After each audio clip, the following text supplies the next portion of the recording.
ইমাম গাজালি হুজ্জাতুল ইসলাম।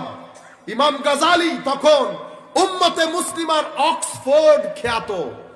ইমাম গাজ্জালির বই আমরা পড়ে বুঝি না, কিন্তু বিজ্ঞানীদের আপনি লাইব্রেরিতে যান, দেখবেন সবগুলো গাজ্জালির বই। কেন? Imam Abu Hamid Ghazali Ahwan, he was not just a scholar, he was the Imam of the God-fearing. Imam Ghazaliর বইগুলি শুধুমাত্র মানুষকে জ্ঞানই দেয় না, বরং তাদেরকে পাপের অন্ধকার থেকেও তুলে আনে। মাদ্রাসা নিজামিয়া ইউনিভার্সিটির চ্যান্সেলর, 35-39 বছর বয়সে কুল কায়নাতের মধ্যে ছড়িয়ে গেছে হুজ্জাতুল ইসলাম ইমাম আবু হামিদ গাজালির কথা।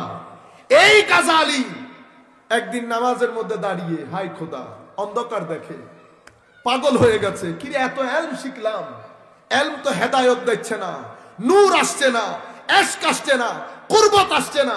পাগল করে দিয়েছে ইমাম গাজালিকে। ইমাম গাজালি দুনিয়া ছেড়েছে, মাদ্রাসা ছেড়েছে, ছাত্র ছেড়েছে, পুরো পরিবার পরিজন ছেড়ে দিক বিদিক ছোটাছুটি করে সিরিয়ার মধ্যে গেছে। সিরিয়ার মধ্যে মসজিদের মধ্যে নামাজ পড়ছে। সেই মসজিদের খতিব দর্শ দিচ্ছে ছাত্রদেরকে। দর্শ দেওয়ার সময় ইমাম গাজালি তো পর্দা জড়ানো, কে কাকে চেনে, প্রত্যেক কথার মধ্যে বলছে এই আয়াতের ব্যাখ্যায়, এই হাদিসের ব্যাখ্যায়, এই আকীদার ব্যাখ্যায় ইমাম আবু হামিদ গাজালি এই কথা বলেছেন, ইমাম আবু হামিদ গাজালি ওই কথা বলেছেন। উনি চিন্তা করলেন নফস এখানেও আমাকে শান্তি দেবে না, কারণ সব কথাই তো ইমাম গাজালি নিজেই শুনতেছেন। বলছে না, অহংকার আমার পিছু ছাড়বে না।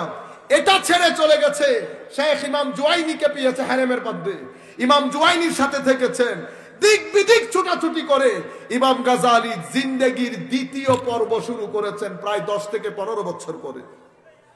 ফেরত এসেছেন নিজের গ্রামে। ফেরত আসার পরে ইমাম গাজালি আর আগের মতো নাই। আমি শুরুতে বলেছিলাম না, ব্যবহার পরিবর্তন হয়ে যায়, ব্যবহার পরিবর্তন হয়ে যায়, নিজের চিন্তা চেতনা পরিবর্তন হয়ে যায়, রং ডং পরিবর্তন হয়ে যায়। পরিবর্তন পুরা গ্রামের মধ্যে ছড়িয়ে গেছে। আবু হামিদ পরিবর্তন হয়ে গেছে, মেজাজ পরিবর্তন হয়ে গেছে, বিহেভিয়ার পরিবর্তন হয়ে গেছে। ওনার বন্ধু বলছেন আমিও টেস্ট করতে গেলাম আবু হামিদকে। আমি দীর্ঘক্ষণ আবু হামিদের মজলিসে বসে আমিও বলতে বাধ্য হলাম আবু হামিদ আসলে অনেক পরিবর্তন হয়ে গেছে। পরিবর্তন কি কারণে হয়েছে? কলবের জ্ঞানের কারণে। ব্রেইনের জ্ঞান চরিত্র পরিবর্তন করে না, কলবের জ্ঞান চরিত্র পরিবর্তন করে। ইমাম গাজ্জালির বই আমরা পড়ে বুঝি না, কিন্তু বিজ্ঞানীদের আপনি লাইব্রেরিতে যান, দেখবেন সবগুলো গাজ্জালির বই। কেন? এইডসের চিকিৎসা, ক্যান্সারের চিকিৎসা যার বই পাওয়া যায় ওনার নাম ইমাম গাজ্জালি। এরকম দার্শনিক আর কোথাও খুঁজে পাওয়া? তো ওনার বইয়ে লিখছে তোমার যদি 1 বিঘত জমিন থাকে, কয় বিঘত? তুমি সবচেয়ে বড় ধনী। কয় বিঘত? 1 বিঘতে কি একটা ফিলার করা যাবে? একটা বিল্ডিং উঠবে? মানুষ ওনাকে গালি দেওয়া শুরু করেছে।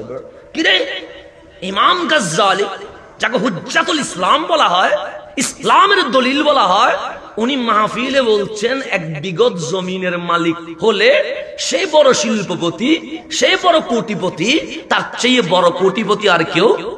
মানুষ বলে 1 বিঘতে কেউ থাকতে পারে? হাসাহাসি করছে।